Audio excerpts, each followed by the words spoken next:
après la remise et reprise. À la remise et reprise, ma prédécesseure, Madame Rose Mutombo, qui est là, me fait état de l'existence d'un compte. Et ce compte-là, du ministère de la Justice.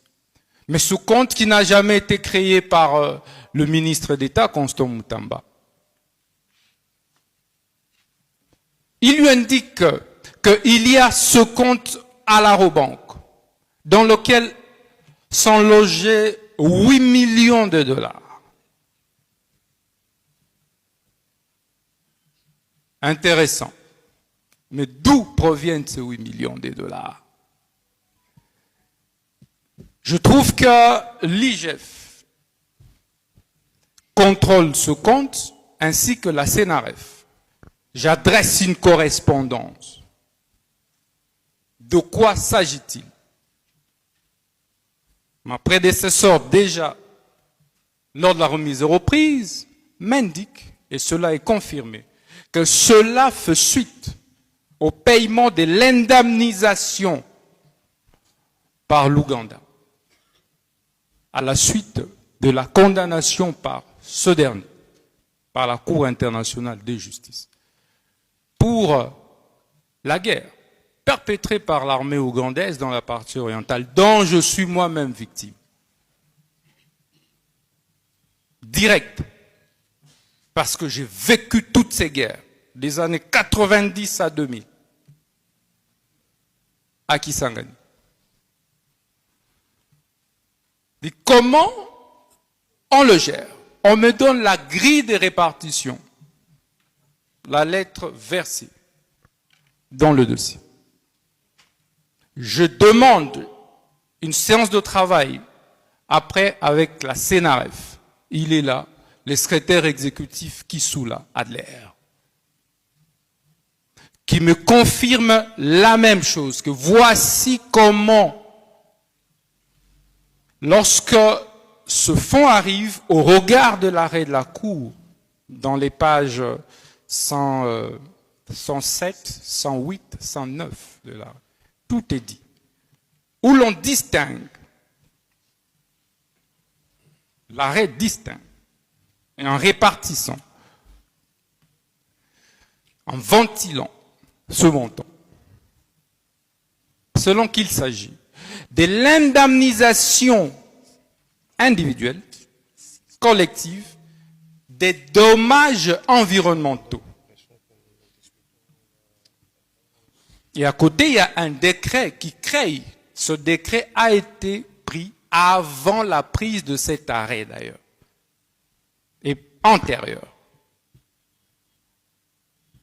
Et on me sort également et l'arrêt et le décret. Et à l'article 4, c'est eux-mêmes qui m'expliquent, parce que je n'étais pas ministre de la Justice. On dit, voici la quotité qui revient à Frivao. Frivao qui est un établissement public qui jouit de l'autonomie des gestions administratives et financières, qui n'est pas à confondre avec les services publics qu'est le ministère de la Justice. On m'explique la ventilation, et cela est attesté par écrit. J'enverrai cette correspondance à la première ministre, avec qui j'ai échangé, qui est ma chef hiérarchique directe.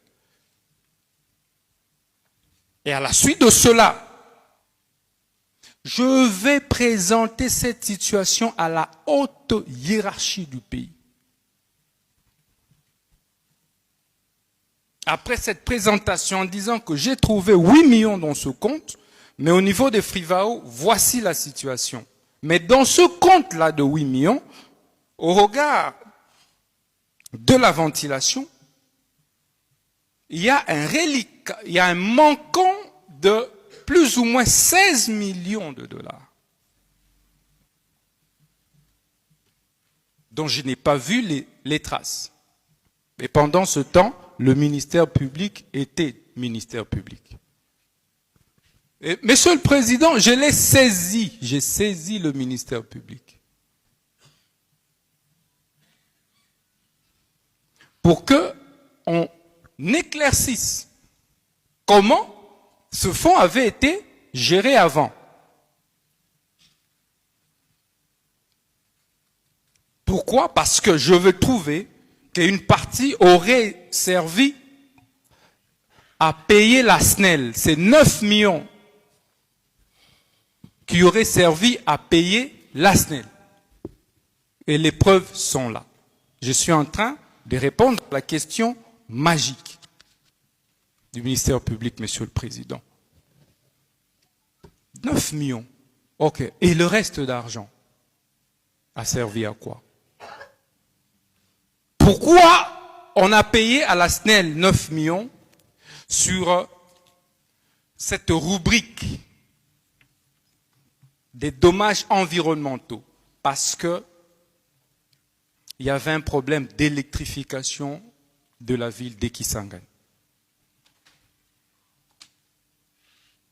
Ça devient intéressant.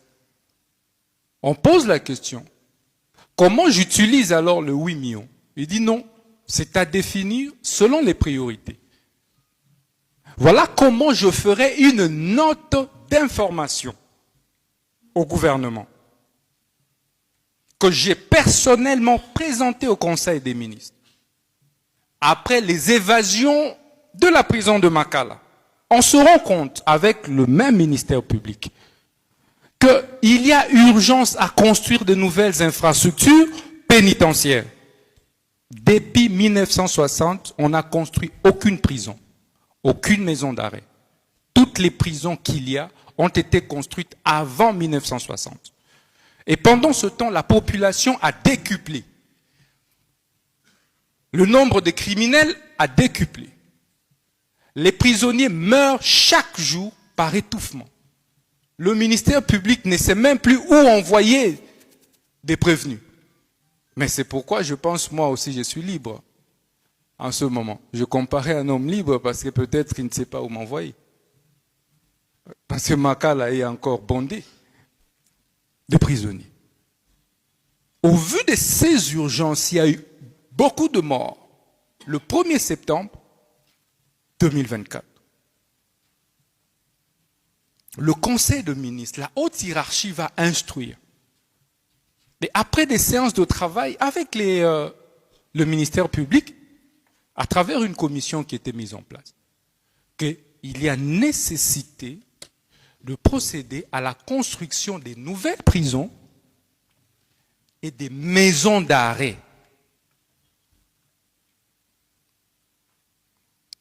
En tant que garde-sceau, lorsque le chef de l'État, lorsque la première ministre, mes chefs, ma hiérarchie, m'instruit, mais ça vaut loi, mais ça s'exécute.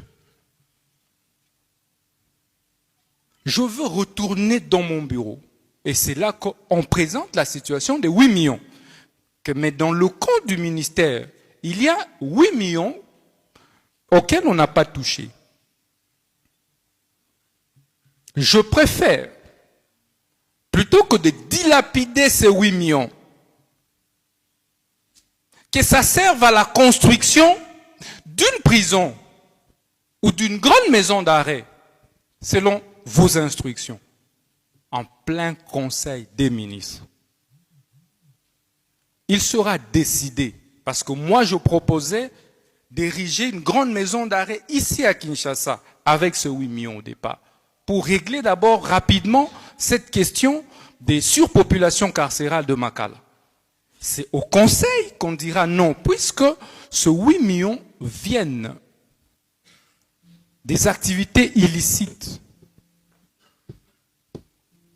de l'armée rwandaise dans la partie Est, autant mieux construire ça à Kisangani. Voilà l'origine du projet. Et immédiatement, nous allons nous ruer. Je dis bien, c'est instruction. On n'a pas dit au ministère des ITPR, parce qu'un ministère est une autorité contractante. Je voudrais vraiment rappeler ça, aussi bien pour les marchés des travaux, des fournitures que des services.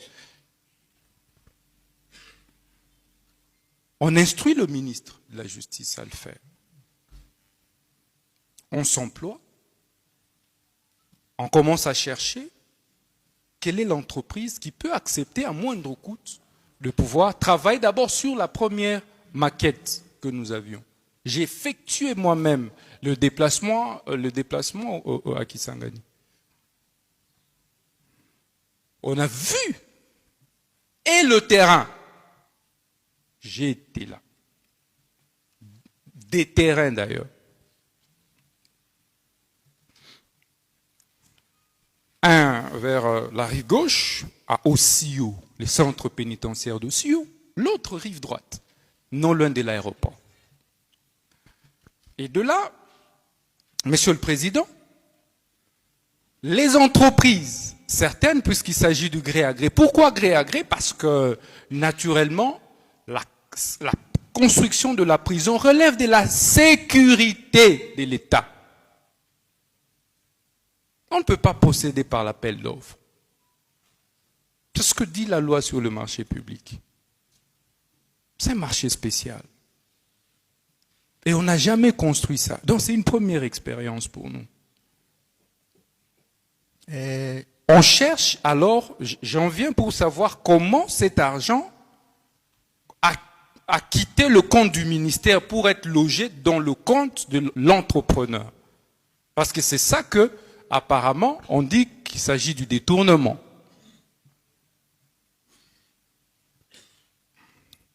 Monsieur le Président,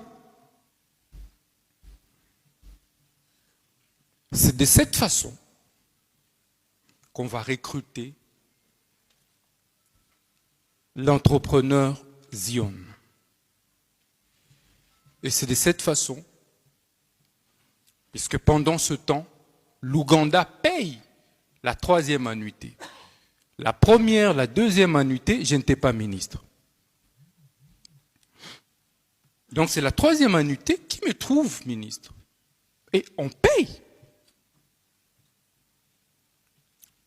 La répartition, elle est faite encore automatiquement, comme j'ai trouvé. C'est pas moi qui ai fait la répartition. Et c'est fait automatiquement encore. Ça se fait. Les 8 millions, plus les 12 millions qui ont été retranchés des 65 millions, donc, nous ont ramené à 19 millions. Voilà comment on a ces 19 millions-là. Au départ, l'entrepreneur travaille sur un projet de 39 millions. Puisqu'il y avait urgence, les gens mouraient. Les prisonniers meurent. On dit, OK, on lance le processus de passation de marché et on obtient l'autorisation spéciale. On constitue le dossier, on transmet le dossier. J'ai transmis en tant que garde-sceau le dossier acquis de droit pour l'approbation conformément à l'article 20 du décret sur le manuel de procédure. J'ai transmis ce dossier le 1er avril. Vous verrez que le processus ici nous prend presque 6 à 7 mois. Parce que ça commence vers le mois de novembre 2024. C'est donc pas automatique. Puisqu'il n'y avait aucun intérêt personnel. On transmet le dossier à la Première ministre pour approbation. Dès lors, la loi me donne 10 jours d'observation. Et ces 10 jours servent pour l'autorité approbatrice à rejeter ou à accepter le marché. Donc j'ai attendu 10 jours. J'ai vu que l'autorité approbatrice n'a pas réagi. Et pendant ce temps, 14 jours après, puisque le processus était lancé, on formalise, on décide de passer à la mise en œuvre du contrat que j'avais signé. Est-ce qu'on peut vous demander à ce niveau-là? Vous avez dit, vous avez écrit à l'autorité approbatrice qui n'a pas réagi. En effet. Pour vous, ça valait acceptation de votre projet? J'en viens. Et pourquoi vous n'avez pas exercé de voie de recours devant la RMP? Je suis en train de chuter. Et puis je vais répondre à toutes les questions.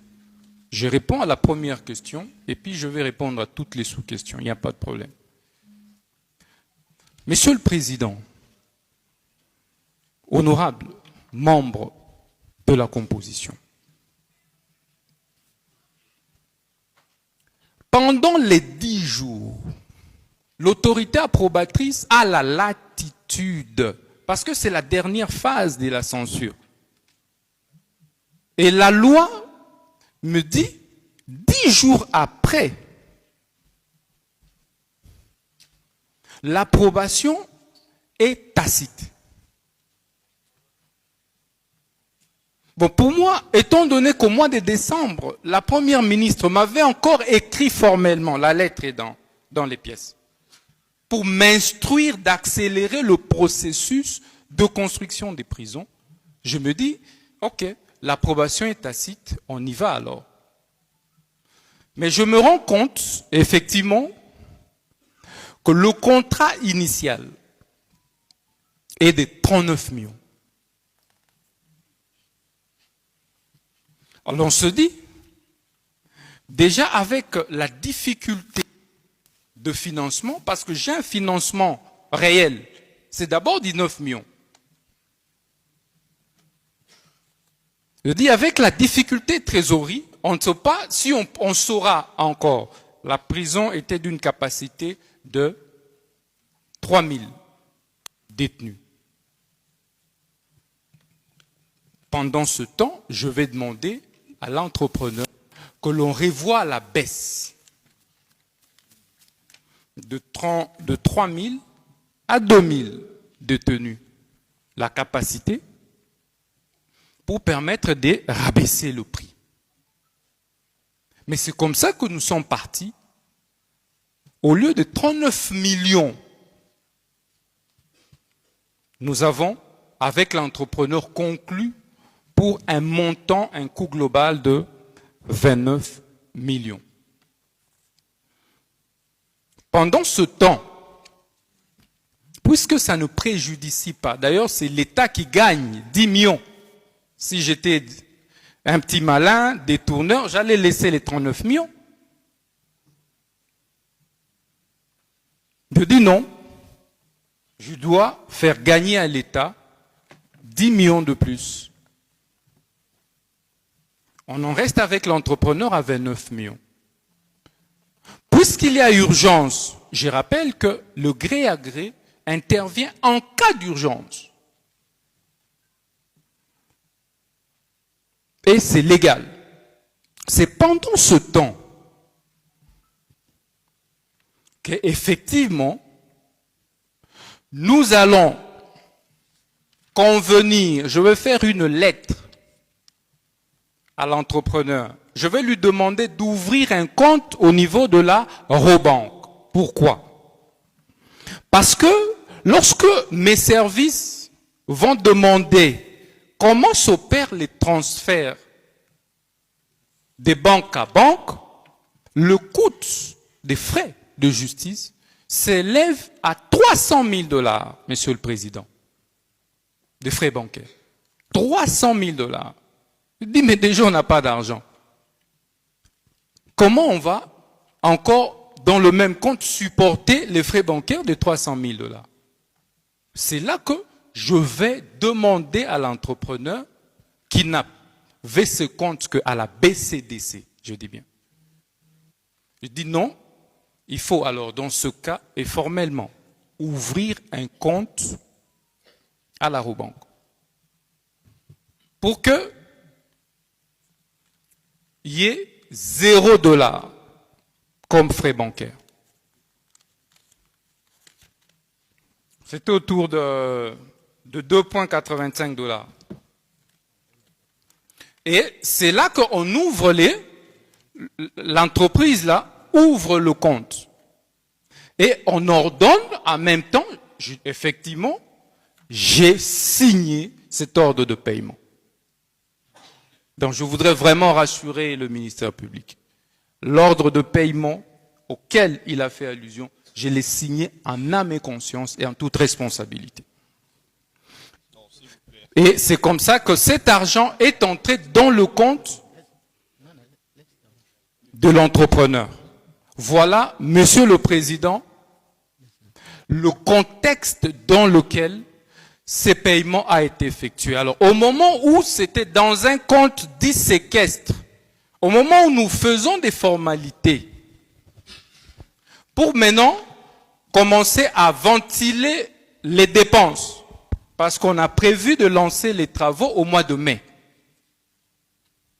de construction. Et j'en ai parlé même à la Première ministre. Et donc, c'est comme ça que Sénaref est intervenu. On m'informe, on a bloqué le fonds là des 19 millions. Pour moi, c'est normal. Et j'attendais qu'on m'appelle pour fournir des éléments. Tout à fait. Merci. Et voilà au détournement. Oui, voilà comment c'est. Merci beaucoup. Merci. Prévenu.